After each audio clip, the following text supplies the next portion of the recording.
I'm very proud to present Stephen Wolfram, the founder and CEO of Wolfram Research, the creator of Mathematica, Wolfram Alpha, and the Wolfram Language, also the author of A New Kind of Science, an elementary introduction to the Wolfram Language, and most recently, Idea Makers.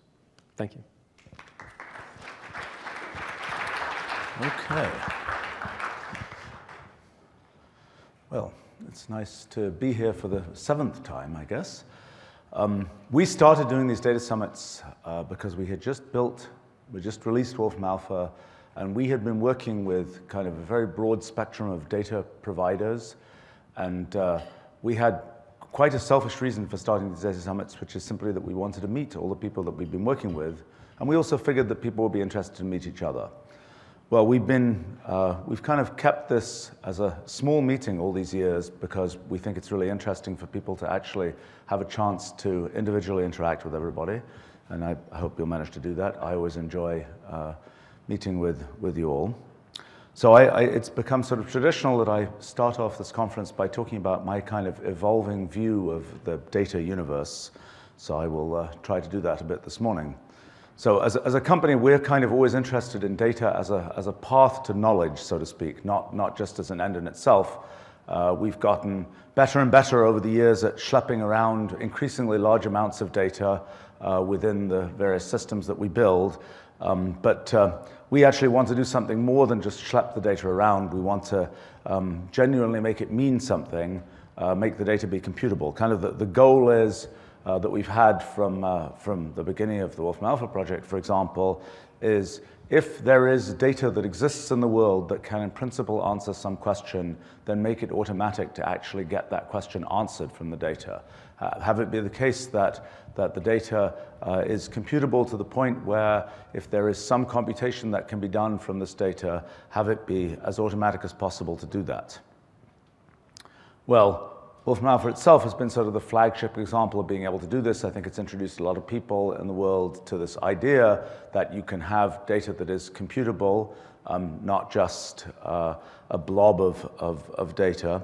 And it's interesting to see that it's now 7 and a bit years since Wolfram Alpha came out. It remains an absolutely unique, some might say a crazy project to have considered doing, but it remains an absolutely unique object in the world, where we've tried to really collect together thousands of different domains of data and make them computable. I mean, the basic idea of Wolfram Alpha is people send in natural language queries, and at this point, for the queries we actually see on the website, we're in the high 90% success rate in terms of actually understanding the natural language, which is input.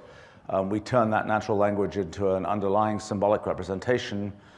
Then we compute the answer to whatever question is defined by that symbolic representation using the curated data that we've been collecting over the course of the last many years.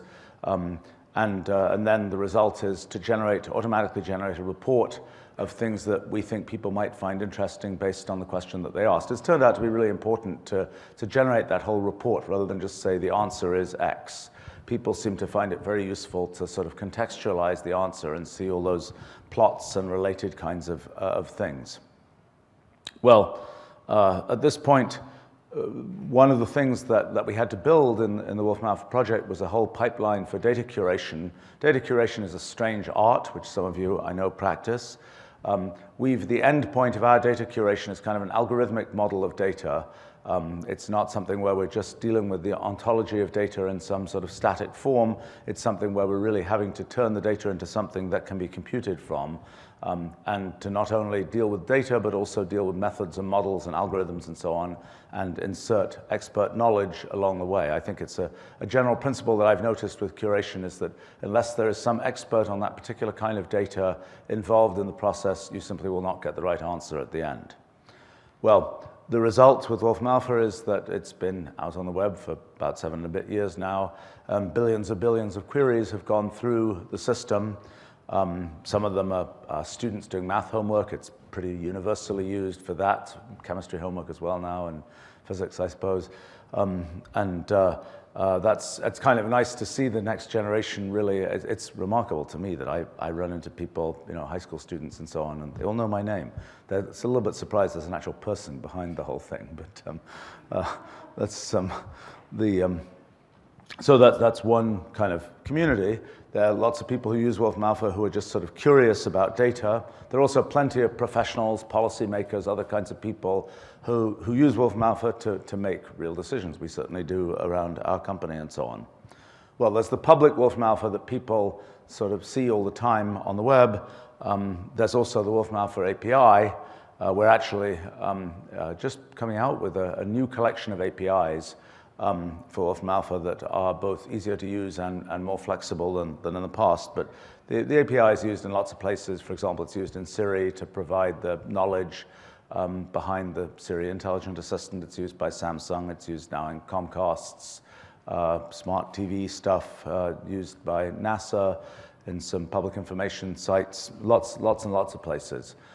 Lots of strange products and interesting products that need computational knowledge and use the Wolfram Alpha API and use the many different kinds of data sources that Wolfram Alpha is based on. Then there's a whole other world of Wolfram Alpha, which is the corporate Wolfram Alpha. Lots of appliances that are essentially private versions of Wolfram Alpha out there in the world. Some of them are essentially private copies of the public Wolfram Alpha. There are now lots of completely custom Wolfram Alphas that typically mix corporate data of some organization with public data and allow the same kind of natural language querying mechanism and report generation from data of all sorts. There are now there's a very big retail deployment that just went live that's making use of the natural language understanding stack of Wolfram Alpha that I suspect a decent fraction of people here will end up, because of the retail world, using in some way or another, but probably not knowing it. Well, so Wolfram Alpha is kind of, its goal is to provide sort of consumer-level drive-by access to computable data, as in there's no documentation, you just go to the website and start computing things, and that's been really interesting because it's a place where people who would otherwise not have any access to sophisticated data and sophisticated computation can just go here and start playing with things. But the kind of the drive-by approach to computational knowledge is very useful if you have a quick question to ask. The thing that I've been interested in for a long time is what happens if it gets a bit more sophisticated than that? How do you represent what you're trying to ask? How do you get your computations done? And we've been building now for basically 30 years a technology stack that is now the Wolfram Language, which is sort of our solution to this issue. And kind of the way this has evolved, Mathematica, well, I started building this actually 30 years ago this month.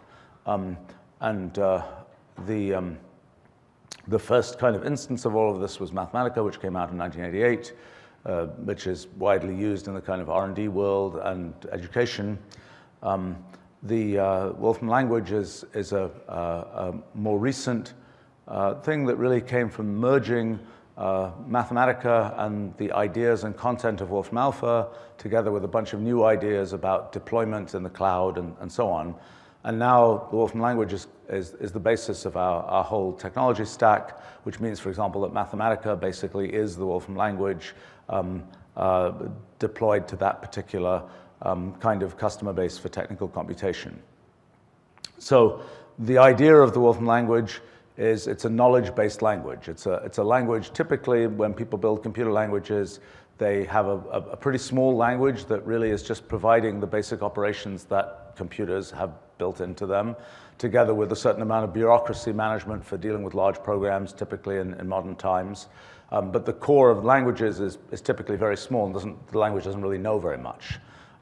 There are often collections of libraries that exist that have been built by all kinds of different people that implement particular kinds of functionality.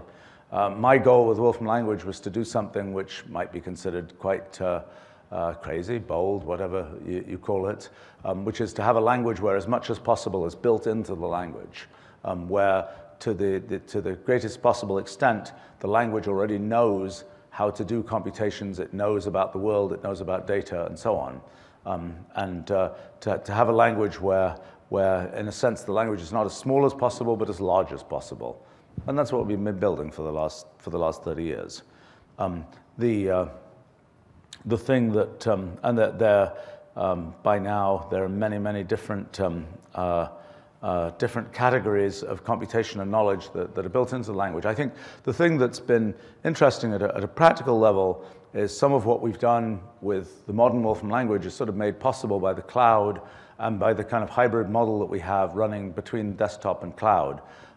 Because in the cloud, we can store all of our terabytes of data and have them be accessible, whether one is using the language directly in the cloud or whether one is using the language on desktop or even in an embedded device and so on. But we can have all of that knowledge of the world, all that data, in effect, as if it is within the language, but actually it's always being downloaded from the cloud and so on.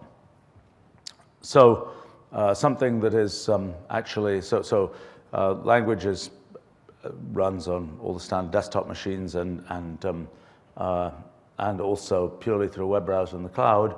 A new thing actually just this week is the release of our private cloud version where you can take the whole cloud infrastructure that we've built and run it as a separate private cloud on separate hardware or in a virtualized system or whatever else. That's just new this week. Well, so as I mentioned, in the form of Mathematica, what we've done has been used for a long time in the R&D world. Sort of the big thing that's now become possible with Wolfram Language, in addition to having sort of the full knowledge from Wolfram Alpha built in, is that we've made a very serious effort at making things deployable on a production scale. And that seems to have worked really well because there are a lot of production deployments that are now rolling out. We've done some ourselves, and many other people are now doing them. It's pretty cool to be able to use our symbolic language to create an API in just one line of code, to create an API that does something quite non-trivial in one line of code, and then have it actually run with 1 million users against a cloud and have that all actually work. And my goal in general has just been to automate everything as much as possible, and it's always satisfying in our own fairly small company. My sort of optimization for building my company has been automate things as much as possible so you can use machines instead of people, and that's been something that has been sort of spectacular to watch when it comes to a lot of these kinds of deployment capabilities, because we've had some large group of people that's been doing something, and then we gradually automate that process, and then that no longer takes people, and those people can go work on something else. Well, so let's talk. I should actually start up a live. I can't do a talk without doing actual live coding kinds of things. So let's talk about kind of how one accesses things like data in the language. So I mean, in our standard language, which I'm sure you've all seen, you just sort of talk to the system and do things. One of the things that is important is in dealing with data in the language is the ability to mix natural language with the precise symbolic language. So I typed just NYC, and it knew that was New York City. It probably had some other disambiguations. Okay, there was only one there for this. This is an entity in our system, and we can go and ask for various properties of that. We can say, what's the population of that? Or we could say, I don't know, what's the distance from, let's say, the distance from New York City to, let's say, LA. And probably LA will have more disambiguation here. Yeah, okay, it's got various other possibilities. And we can go ask that, and it will give us the answer. Or we could take, we could take this and we could say, show us, let's say we could just get some map here. We could say make a disk around Los Angeles that's, let's say, 1,000-mile disk around Los Angeles. And so this is our kind of knowledge-based language in action. There's the map and so on. Well, so there are lots of kinds of data that we're dealing with. I don't know. Let's pick a random thing. Let's say let's pick a person. Okay, Manet. I guess there may be some other. My gosh, there's a network service called Manet as well. Okay, so there's a person, and we can say, what are the notable artworks by that person, and now it'll go find what we know about that. We can say, let's take the first, let's say 10 of those. Let's say let's get images of those artworks. Okay, there we go. Now we can go and say, we can take one of these images. We could use that. We could do image processing on that image. Let's say I could say, do edge detection on that image. Or for example, I could say, actually, now I'm curious to try something here. Let's see what happens if I take that image and I feed that to our fancy machine learning stack. This may do something terribly horrifying, but let's see what, okay, not so bad. So it's trying to identify the most salient object in that picture, and it decides it's a sail. Or we could go ahead and take this data here, and let's just take that data, and let's say we want to make something like a 3D chromaticity plot, where we just look at the use of color in color space with those pictures. So this is the kind of thing that we can kind of routinely do in sort of a knowledge-based language like this. So we could, for example, what's another thing we could do that would be fun? Let's just take, we could take those pictures, and what would happen if we did this? We could say make a nearest neighbor graph. Let's see what happens. I don't know that wasn't so exciting. Let's do a nearest neighbor graph where we say vertex labels. So this is now going to use. Let's try that. So what happens there? Oh, that wasn't so hot. So what this was doing was just taking those pictures and putting them on a graph based on which pictures were considered to be nearest according to a nearest neighbor criterion that is automatically applied to images, that's based on a machine learning system that is using feature vectors from these various images. Well, okay, so there are lots of kinds of things that you can do. I mean, another example where we're sort of mixing different kinds of data. Let's say we find geo-elevation data, let's say of a geodisk, let's say Mount Everest, and let's say we want to do 100 miles around Mount Everest. See what this does. So this should retrieve a certain amount of geo-elevation data. Now I can say make a 3D list plot. See what happens there. I think that should, let's see what it's doing. Is it? Oh, there we go. Oh, it's quite mountainous there. I guess we knew that.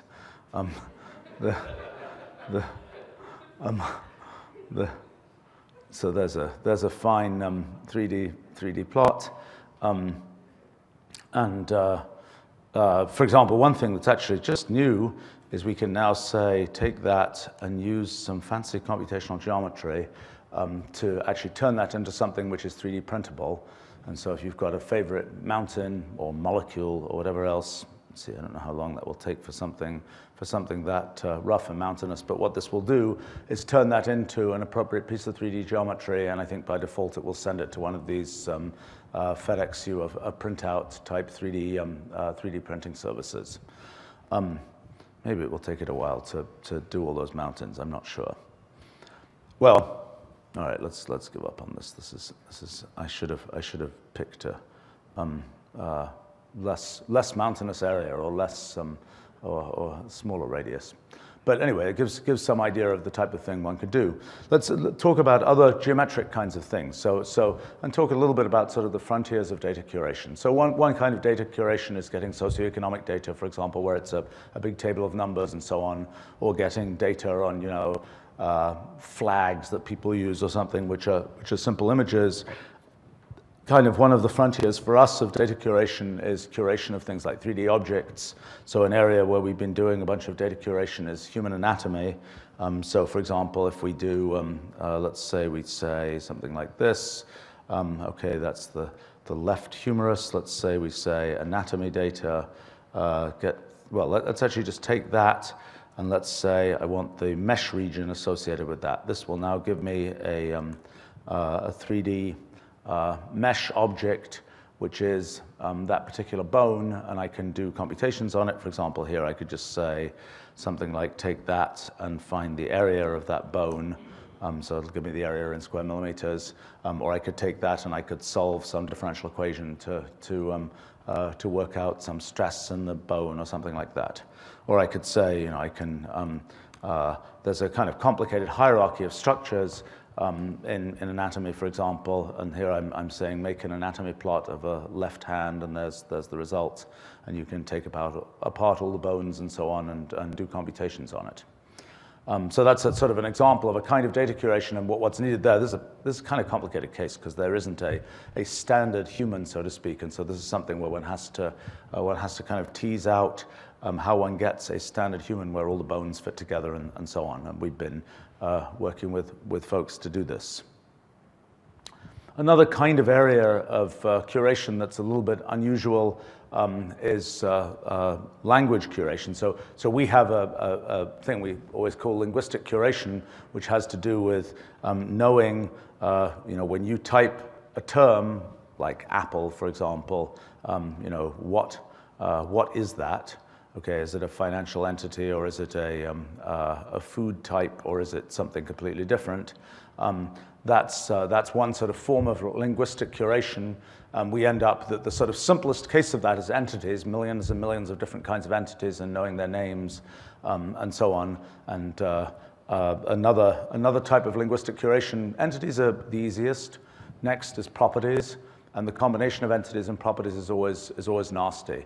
And then there's sort of algorithmic questions that you ask about those things. It's always the reason it gets nasty is because things don't factor very well. It's not the case that you always say this entity, that property. There are lots of tricks of language in which those things get combined, and that all has to be kind of teased apart.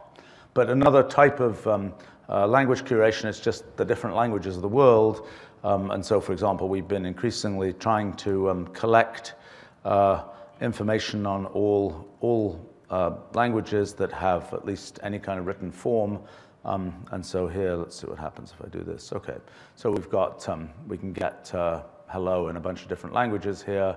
And we can, again, the whole thing is computable. So, for example, I might say, that's a good thing I could do here. I could just say, let's get all the values of all those.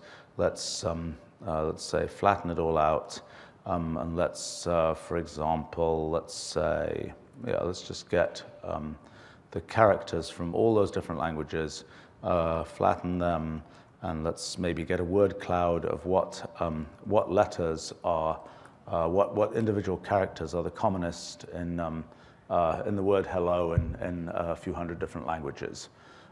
So that's kind of the types of things we can do. Or we could say, we know for many different languages, many different kinds of word lists. I don't know, we could say, let's get a list of common words in, let's say, Russian, for example. And now we could, for example, say, let's make a word cloud of what the most common first letter is in Russian words in a dictionary, for example. That's the type of thing that we can now easily do. So lots of different kinds of data curation going on. I mean, you can, for example, another slightly unusual type would be curating geo projections. So, for example, I don't know what some of these are, but let's just take a random sample. I'll probably regret this, but anyway, let's just say random sample of, let's say, 10 geo projections, and now let's say I'll make a geographics, georange is all, geo projection is each of those different projections, and now let me just try and make pictures of, oh my gosh, okay, well, I told you I'd probably regret this. Some of these projections probably aren't projections of the whole Earth. Okay, there we go. Oh, boy, there's some weird ones there. Okay, well, these are just what I was doing, was saying make a plot of the whole Earth using those particular projections, and we see there's a slightly odd one there. But again, this is the type of sort of curation that is a little different than what we've perhaps seen before. There are ones where there's sort of a mixture of data and models. That's something we see a lot of. I don't know. Let's say, for example, standard ocean data. There's a lot of you can find out. I don't know. Here's an example, for instance, of the standard ocean with a particular salinity and pressure and temperature, and you say, what's the density for the ocean? And that's a kind of a combination of data and modeling and so on. And there's even the standard universe if you're going a little let's see, what's it called? Yeah, universe model data. So this will give you properties of the Big Bang cosmology and other universe models and so on, a large-scale form of data curation. Well, then there's questions there's always questions about what can you compute from the data. So, for example, let's say you have geodata, you want to be able to actually compute things. So let's say we want to get, I don't know, the travel directions from, I wonder where it thinks we are right now. Let's see. Well, who knows? Let's find out. Travel directions from here to, let's say, I don't know, let's live dangerously. Let's say from here to Buenos Aires. So this should compute, I hope, a bunch of travel directions about how to get from here to Buenos Aires. Let's say we now want to say, let's just get, let's take those travel directions and let's make a plot of those. Okay, there we go. Okay, well, that's somewhat plausible. I suspect one's taking a ferry on that part. Or we could say, for example, we could say, for example, what's the travel time, assuming you're driving here, and again, okay, 12 days. So again, this is making use of underlying data to do computations from it. There's all sorts of, for example, geographic data, some kinds of things we've been interested in. One example is historical countries. We've been trying to get a good collection of kind of the structure of all historical countries. So, you know, the idea would be something like, you know, take the Mongol Empire and take that and try and find the polygon for the Mongol Empire as of, let's say, 1250 AD, and let's make a graphic of that, for example. So this should okay, there we go. So there's the based on curated data on historical countries. There's the rather impressive extent of the Mongol Empire at that time. Actually, now I'm curious about something. Let's take the Mongol Empire and let's find the geo area of the Mongol Empire. Okay, and let's take that and divide it by the area of the U.S. So again, we'll use natural language understanding to figure out that object. Okay, so at that time it was about 2.2 times the size of the U.S. Well, all kinds of different different types of data, whether it's that's another example here. Well, there's all kinds of data that's sort of cultural data, like we've got data on Pokemons, and we've got data on yoga poses. That's one that I find. Actually, I'm now again to live. Which one? I don't know any of these. I think is this one. That's let's see. Okay, that's a yoga pose. Okay, and let's see. We can actually ask it to sort of disgorge its complete information on this. Let's see what happens. This is just sort of looking at the. It's taking a while. Okay, so this is giving. Oh wow. This okay. Oh, this is actually fun. So here we've got which muscles are stretched, okay, in that particular yoga pose. So let's try and look at anatomy plot 3D, see whether this works. And let's put those muscles in, and let's see what happens. Let's see, it might have to take it a little while it'll have to download some data from the cloud here, but with luck, I don't know, maybe it has to do that for every single one of those muscles. That will be tiresome. But anyway, the idea here is, hopefully, that, come on, network, load all that stuff. I wonder whether all these muscles are nearby. Well, okay, if this takes too long, we'll just do some of them. Wake up. I'm surprised it's taking it quite so long to do this, but I'll tell you what. Let's.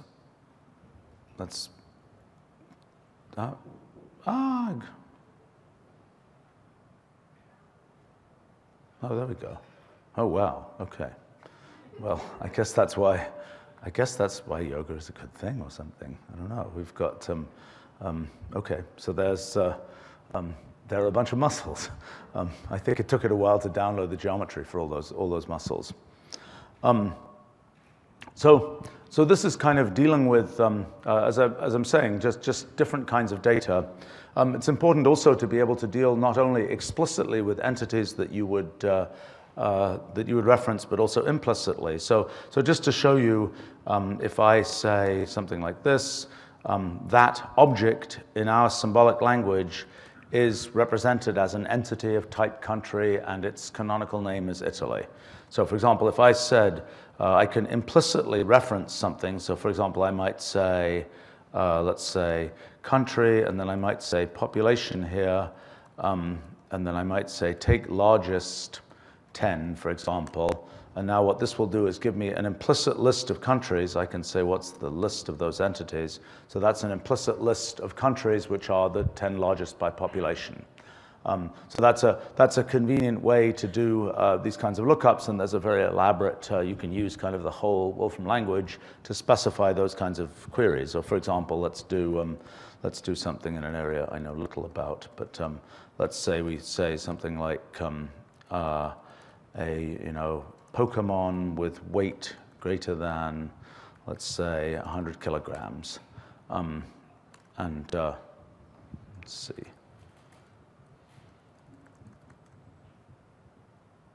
There are lots of, there are lots of those. Well, let's just take a random sample of 10 of those, for example, and then we could perhaps say, let's just do something like get images of those 10 random big Pokemon. Okay. If that's, and you can do all kinds of scientific studies of those things if you would like to. An example of an area that's fairly sophisticated from the point of view of ontology is we've done a bunch of areas in recent times that are fairly ontologically complicated. One of them is food. Another one is cars. Food is particularly nasty because there are many different variants of things. So for example, let's just say I say, 1 cup of orange juice. That's something where, okay, this is an instance of a particular type of food that contains exactly orange juice and so on. I could, for example, say, take that thing, and I could say, synthesize a nutrition label for that. See if that works. And I could do that for any of the probably 50,000 or so foods that we now have available. Okay, so there we go. There's our nutrition facts. I could, if I wanted to, I could say something like, let's see. Let's try this. Let's take our orange juice there, and let's say, how about we do this? Vitamin K per serving for 1 cup of orange juice, let's say. So this, and wake up. Oh, come on. It's odd. Okay, well let's try this. we got our 1 cup of orange juice. Now let's say something like vitamin C per serving. Hopefully that will behave. Why is that not behaving? Very odd. Okay, let's see. I wonder how to do this. Let me think. Oh, here, let me do this. Let me say, let me just do this. So this will now show us kind of all the available properties for that type of, for that thing. So there's lots of different things we can work out here. Let's say, actually no, let's pick a weird one. Molybdenum content per typical serving size, okay? So now let's say we want to look at entity. So now we're going to implicitly look entity food, molybdenum size per typical serving size. Let's say take the 10 foods that are largest by molybdenum size. Oh, none. Okay, well, let's pick a different thing. Let's try the thing I was originally going for, vitamin K. Okay, so let's do the 10 foods with the largest typical vitamin K. Okay, so we find it's kale and it's parsley and things like that. So this is showing kind of, and as I say, we can get into this in more detail, but food is an example of an area where the ontology is really complicated because each thing has many variants, and it gets quite gnarly. Lots of different kinds of things, again, that all sorts of different kinds of things that one can curate data about. For example, the Wolfram language has curated data about itself. There are about 5,000 functions in Wolfram language, and we can make networks that show the relationship between those and so on because we have all of this metadata about what's there. And this is loading really slowly. All right, let's not do that. Well, the question, so there are lots of kinds of curated data that we have been collecting and making computable over the years. There's another kind of thing that is now possible with our cloud, which is easy ways to get data into the system from the outside world. And so, for example, one thing that exists now is our data drop. And the idea of the data drop is you get data from pretty much anywhere, and you accumulate it in our cloud, and then it becomes easy to access in the language. So you can get data by, getting it from a web API, or getting it from an Arduino, or getting it from IFT, or tweeting to it, or whatever else. And the end result is that you will end up with a bunch of data bins, and this may be too slow here. Okay, so here are a bunch of data bins that I've collected for myself. Let's see, I have no idea what some of these are, but let's live dangerously and pick the very first one here, and say, give me a. So now what it will do is take that data bin, which happens to be a data bin owned by me. There are public data bins and there are own data bins. Okay, so this is from a little device that I have on my desk that measures various properties. So each of these is a time series that I can then compute from. And so the idea, again, is this is data that is coming from some outside device, primarily intended for things like IoT devices, but people use this a bunch for collecting survey results and so on, and have it then be immediately accessible within the language. Actually, a new thing that we recently built is a whole channel framework that uses sort of pub-sub mechanisms to make it easy to have any kind of thing that can open for example, an HTTP-based or a MQTT-based channel, send data into our cloud and receive data from our cloud. The data bins are kind of a way of making use of our kind of data ontology. And within a data bin, you can say, okay, this is pressure in millibars or something, or whatever that is. And it knows, what the units are. We've curated the 10,000 different kinds of units that people use. You can canonicalize the data as it comes into the data bin, and that's a very convenient thing. The question is so a data bin is really mostly a time series or an event series. For other kinds of data, a very convenient mechanism that we've developed is this thing we call data set, which is kind of a symbolic generalization of a SQL, NoSQL database system. So if I say, let's pick up an example here. Let's see. Let's pick out something like, how about we do this one? So let me just show you an example of how this works. So this is a data set that's sort of a hierarchical data set of planets and their moons. So now I can go and start digging into this data set. That's a data set, and let's call that data set, let's say DS or something. And now we can say, for example, data set all, comma, what was that first thing? Mass, for example. And there are the masses of the planets. And now I could say, for example, I don't know, I could make some kind of bar chart of those if I wanted to. Or I could go and say, start going in and figuring out what the, let's say I want, for example, all planets, and I want all planets, then moons, and then I want, let's see, and then I want a histogram of, well, let's see if I just do this. See if this, okay, what I want to do there is something like this. Okay, so that's going to give me the masses of all moons. And now if I wanted to, I could go ahead and flatten that out and make a histogram of the masses of all moons in the solar system, or I could go and do things like find me the moons that are, let's see what happens if I put in here. It always takes me a moment to think through exactly how to do this. That's not what I want. Okay. Well, I can go ahead and make sort of arbitrarily complex symbolic queries against this thing. And this thing is a nice sort of hierarchical structure that's dealing with the kind of the structure of this data. It's a very, very convenient thing. Data sets go back. This is a data set that's small enough it lives in memory.